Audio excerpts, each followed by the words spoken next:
Welcome to my channel কি রান্না করিতে আপনাদের সবাইকে স্বাগত। আশা করি আপনারা সকলে ভালোই আছেন। তো আমি আজ এঁচোড়ের রেসিপি আপনাদের সঙ্গে শেয়ার করব, যেটা হচ্ছে খেতে দুর্দান্ত স্বাদের হয়ে থাকবে আর বানানো একদম ইজি। আমি এঁচোড়ের রেসিপিটা আপনাদের সঙ্গে যে শেয়ার করব এটা একদম আলাদা টাইপের বানানো হবে আর একই সঙ্গে মানে একই ছকে আপনারা বানিয়ে নিতে পারেন। এটা সেদ্ধ করার কোনো প্রয়োজন নেই, বিনা সেদ্ধতেও আপনারা এঁচোড়ের রেসিপিটা বানিয়ে নেবেন। আর এটা আমি আপনাদের সঙ্গে শেয়ার করব নারকেল দিয়ে আমি এঁচোড়টা বানাবো। এটাতে আমি কোনো চিংড়ি মাছ ব্যবহার করব না। আর এঁচোড় চিংড়ি তো আপনারা সবসময় খেয়ে থাকেন আর এঁচোড় চিংড়ি খুবই ভালো লাগে, কিন্তু নারকেল দিয়েও যে এঁচোড়টা আমি বানাবো এটাও খেতে একদম মাংসর মতো টেস্ট হবে। আপনারা একবার ট্রাই করতে পারেন। তাহলে চলুন আমি কি কি দিয়ে বানাবো আর কি কি উপকরণ নিয়েছি ওগুলো এক এক করে আপনাদের সঙ্গে শেয়ার করে নেবো। তাহলে চলুন দেখুন, পুরো ভিডিওটা আপনারা দেখতে থাকুন আর চাইলে এটা আপনারা একবার ট্রাই করতে পারেন, খুবই টেস্টি হয়ে থাকে। দেখুন আমি এঁচোড় নিয়ে নিয়েছি। এঁচোড়টা আমি 500 গ্রাম এঁচোড় নিয়েছি। এঁচোড়টা ভালোভাবে পরিষ্কার করে কেটে লবণ আর হলুদ মাখিয়ে রেখেছিলাম। লবণ হলুদটা মাখালে এর যে একটা কষ যে ভাবটা থাকে ওটা বেরিয়ে যায়। জলটা দেখবেন এখন সাইড হয়ে গেছে, এই যে দেখুন জল সাইড হয়ে গেছে। তো এইভাবে জলটা বেরিয়ে গেলে তাহলে এটা আর সেদ্ধ করার কোনো প্রয়োজন হয় না। রান্নার আগে কমসে কম লবণ হলুদ মাখিয়ে রেখে দেবেন। 1 থেকে 2 মিনিট লাগবে লবণ হলুদ মাখিয়ে রাখার জন্য। না সময় না থাকলেও আপনারা সঙ্গে সঙ্গেও মাখিয়ে রান্না করতে পারেন।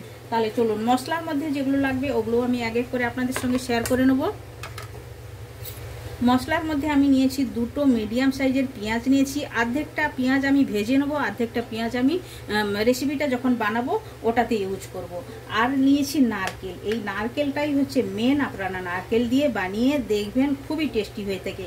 এটা আমি শুকনো নারকেল নিয়েছি। দেখবেন বাজারে ড্রাই নারকেলও পাওয়া যায়। আর আপনাদের কাছে ড্রাই নারকেল না থাকলে আপনারা যেই নারকেল খেয়ে থাকেন, কাঁচা নারকেল যেটা আপনারা বাড়িতে বানিয়ে থাকেন, পিঠে বানিয়ে থাকেন, ওই নারকেল দিয়েও বানানো যাবে। ওই নারকেলকে পিস এভাবে কেটে নেবেন, নিয়ে এটাকে ভেজে নিতে হবে। মশলাটা আগে ভেজে নিতে হবে। তো মশলাটা কেমনভাবে ভাজবেন ওটাও আমি আপনাদের সঙ্গে শেয়ার করব, বলবো। আমিও মশলাটা ভাজবো, ভাজি না এখনো।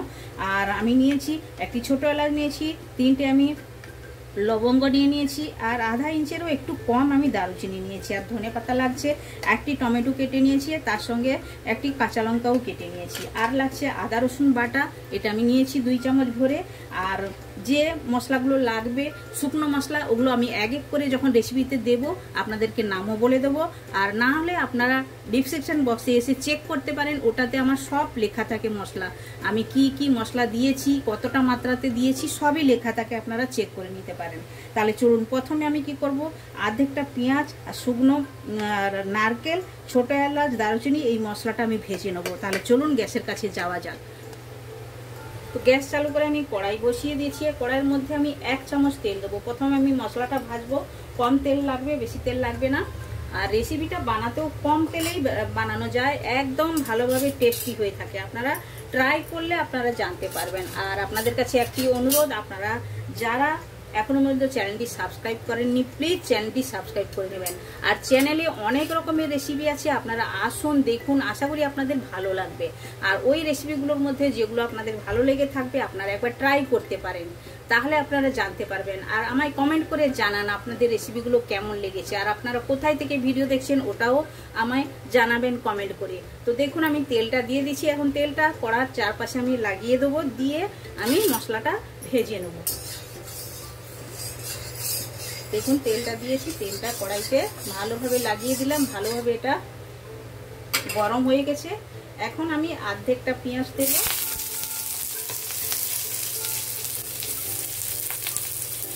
অর্ধেকটা দিয়েছি আর অর্ধেকটা রেখেছি। সঙ্গে শুকনো নারকেল আর ছোটো এলাচ, দারুচিনি ওটাও আমি দিয়ে দিলাম। দিয়ে এই মশলাটা মেন, মশলাটা এভাবে ভেজে নিতে হবে ভালো করে, লাল লাল করে। আর এঁচোড়টা রান্না খুবই তাড়াতাড়ি এর জন্য হবে, আমি কুকারে রান্না করব। প্রথমে আমি কষিয়ে নেবো, ভেজে নেবো, তারপরে আমি কুকারের মধ্যে সিটি লাগিয়ে দেবো। 2টো সিটিতেই একদম এঁচোড় ভালোভাবেই রান্না হয়ে যাবে। দেখবেন একদম কম টাইমে আর গ্যাস বাঁচিয়ে আপনারা রেসিপিটা তৈরি করে নিতে পারেন। সেদ্ধ করার জন্য কত টাইম লাগে আপনারা কড়াইয়ের মধ্যে গ্যাসের মধ্যে দিয়ে সিদ্ধ করেন, অনেক টাইম লাগে। এটা সেদ্ধ করার কোনো প্রয়োজন নয়। আপনারা তো সবসময় সেদ্ধ করে বানিয়ে খেয়েছেন, একবার বিনা সেদ্ধতে বানিয়ে খেয়ে দেখবেন, এটা খুবই টেস্টি হয়ে থাকে। আপনারা বানালে তাহলে জানতে পারবেন। দেখুন এইরকমভাবে লাল লাল করে ভেজে নেব। তো দেখুন মশলাটা ভাজা হয়ে গেছে, এখন আমি তুলে নেবো একটা পাত্রের মধ্যে।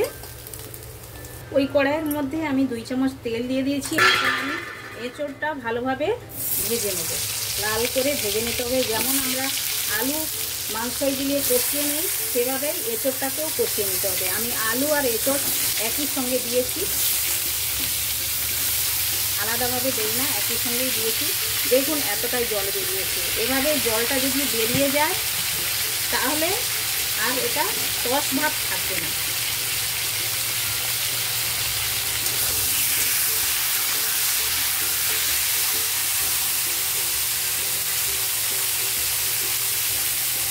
আর এভাবে ঢাকনা লাগিয়ে দিলে তাড়াতাড়ি এটা কষানো হয়ে যাবে। আর এই ভাজা মশলাটা ঠান্ডা হয়ে গেছে, এটা এখন আমি পিষে নেবো মিক্সারের মধ্যে। তো দেখুন ভাজা নারকেল আর পেঁয়াজ, এটা মশলাটা আমি পিষিয়ে নিয়েছি একদম সুন্দরভাবে মিহি করে। আর এদিকে দেখে নেবো এঁচোড়টা কষানো কতটা বাকি আছে। দেখুন এভাবেই লাল লাল করে কষিয়ে নিতে হবে, আরও একটু আমি কষাবো। এটা এভাবেই রান্না করলে দেখবেন মানে চিকেন মটন ছেড়ে এটাও খাবে আপনারা, সবাই খেতে চাইবে। আর একবার যদি বাড়িতে আপনারা এভাবে বানান, সবাই বলবে আবার বানাতে, কিংবা কেউ যদি নতুন খেয়ে থাকে তারা জিজ্ঞেস করবে যে আপনি কেমনভাবে বানিয়েছেন। এভাবে একবার ট্রাই করবেন আপনারা। আরও একটু সময়ের জন্য আমি ঢাকনাটা লাগিয়ে দিলাম। তো ভালোভাবে কষিয়ে নিয়েছি, এখন আমি কুকারের মধ্যে করে এটা তুলে নিচ্ছি। আর এই কড়াইতে আমি মশলাটা কষাবো। কুকারের মধ্যে মশলাটা ভালো কষানো হয় না, তাই জন্য আমি এই কড়াইয়ের মধ্যে মশলা কষাবো। আর কুকারের মধ্যে এটা আমি তুলে নিলাম।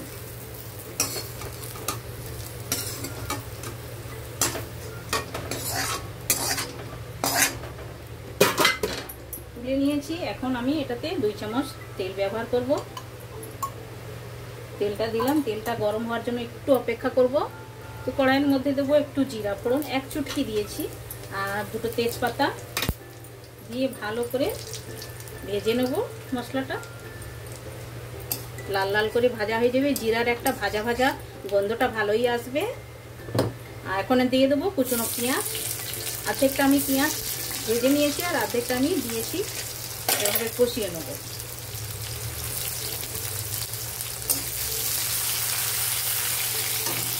পেঁয়াজটা তাড়াতাড়ি নরম হওয়ার জন্য আমি লবণ অ্যাড করে দিলাম। পরে আর লবণটা আমি অ্যাড করবো না, একইবারেই দিয়ে দিলাম। দিয়ে ভালো করে পেঁয়াজটা ব্রাউন করে ভেজে নেব। তো হালকা হালকা পেঁয়াজটা ব্রাউন হয়ে গেছে, এখন আমি আদা রসুনের পেস্টটা দিলাম আর একটু হলুদ গুঁড়ো দিয়ে দিলাম। ফুটিয়ে বাইরে আসবে না, কষাতে গেলে কড়ার বাইরে জলটা একদম বেরোবে না। ভালোভাবে কষিয়ে নিতে হবে। তো আদা রসুনটা ভালোভাবে কষিয়ে নিয়েছি, খুবই সুন্দর একটা খুশবু আসছে, আর সাইডে সাইডে তেলও ছেড়ে দিয়েছে। এখন টমেটোটা অ্যাড করে দেবো। টমেটোটা অ্যাড করে একটু নাড়াচাড়া করবো। টমেটোটা সফট হওয়ার জন্য অপেক্ষা করব।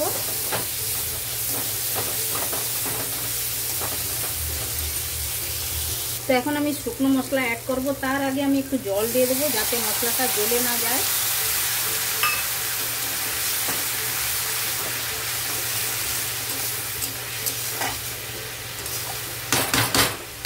জল দিলাম, এবার এক এক করে শুকনো মশলা অ্যাড করব। প্রথমে দিলাম 1 চামচ লাল লঙ্কার গুঁড়ি, আর চুটকি হলুদ গুঁড়ো দেবো। হলুদ তো প্রথমেই দিয়েছি।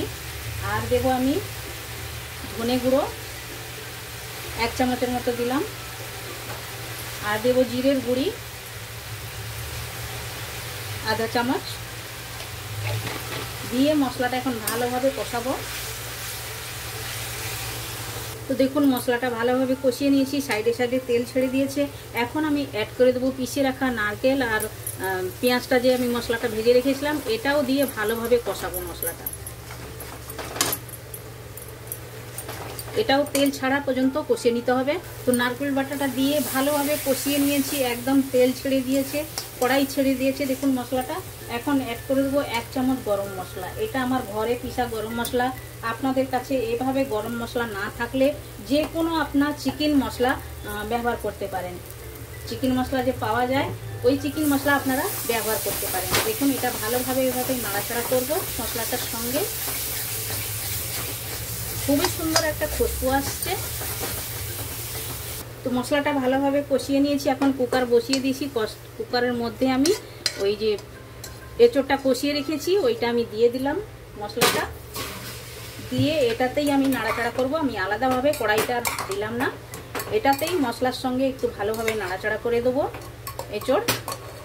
আর এই কড়াইতে গরম জলই করে নিচ্ছি আমি, নিয়ে আমি গরম জলটা ব্যবহার করব। তো কুকারের মধ্যে দিয়ে ভালোভাবে কষানো হয়ে গেছে, এখন আমি গরম জল অ্যাড করে দিলাম, দিয়ে একটু নাড়াচাড়া করে দেবো।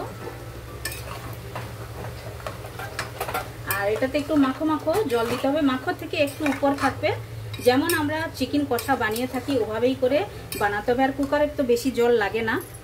আর এই সময় একটু লবণটা আপনারা টেস্ট করে নিতে পারেন, কম লাগে তো একটু দিবেন। আমার একটু কম লাগছে তাই জন্য আমি একটু দিলাম, দিয়ে নাড়াচাড়া করে দেবো। আর আপনারা চাইলে এটাতে একটু চিনি অ্যাড করতে পারেন, আমি করলাম না কারণ নারকেল দিয়েছি, নারকেলের একটা মিষ্টি ভাব আছে তাই জন্য আমি করলাম না। আর এবার কুকারের ঢাকনটা লাগিয়ে 2টো সিটি, বাস এর বেশি লাগবে না, 2টো সিটিতে একদম তৈরি হয়ে যাবে ভালোভাবে। দেখুন একটা সিটি হয়ে গেল, আরও একটা সিটি হয়ে গেল। এইবার গ্যাসটা বন্ধ করে আমি ঠান্ডা হওয়ার জন্য অপেক্ষা করব, তারপরে আমি প্লেটিং করে আপনাদেরকে দেখাবো। এখন আমি কুকারটা খুলে আপনাদেরকে দেখাবো।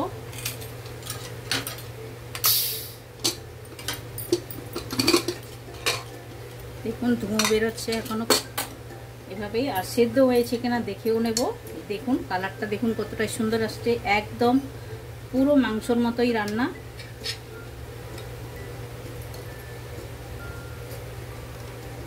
দেখুন ভালোভাবে সেদ্ধ হয়ে গেছে একদম, দেখুন 2টো সিটিতে একদম ভালোভাবে হয়ে গেছে। এখন উপর থেকে ধনে পাতা ছড়িয়ে দেব, দিয়ে একটু নাড়াচাড়া করে দেবো এভাবেই, দিয়ে তারপরে প্লেটিং করে আমি আপনাদেরকে দেখাচ্ছি। তো দেখুন নারকেল দিয়ে এঁচোড় রান্নাটা আমার একদম রেডি হয়ে গেছে। এটা দেখতে যতটা কালারফুল লাগছে খেতে অতটাই টেস্টি। আপনারা এভাবেই একবার বাড়িতে ট্রাই করতে পারেন, এটা মাংসর মতোই খেতে লাগবে। তো আপনারা বাড়িতে একবার ট্রাই করুন, বানান, খান। আর এটা রাইসের সঙ্গে, রুটির সঙ্গে, পরোটার সঙ্গে, যেটার সঙ্গে আপনারা খেতে পারেন, খুবই ভালো লাগবে। তো একবার ট্রাই করুন, বানান, খান। কমেন্ট সেকশনে গিয়ে কমেন্ট করে আমায় বলুন আপনাদের এই রেসিপিটা কেমন লেগেছে। ভালো লেগে থাকলে লাইক, শেয়ার, কমেন্ট করবেন। যারা এখন পর্যন্ত চ্যানেলটি সাবস্ক্রাইব করেননি প্লিজ চ্যানেলটি সাবস্ক্রাইব করে নেবেন, বেল আইকন অবশ্যই প্রেস করবেন, তাহলে নিত্য নতুন রেসিপি আপনারা সঙ্গে সঙ্গে দেখতে পাবেন। আবার দেখা হচ্ছে নতুন কোনো রেসিপির সঙ্গে। সবাই ভালো থাকবেন, সুস্থ থাকবেন। আপনারা আপনাদের কিমতি টাইম আমাদের জন্য আপনাদেরকে অনেক অনেক ধন্যবাদ।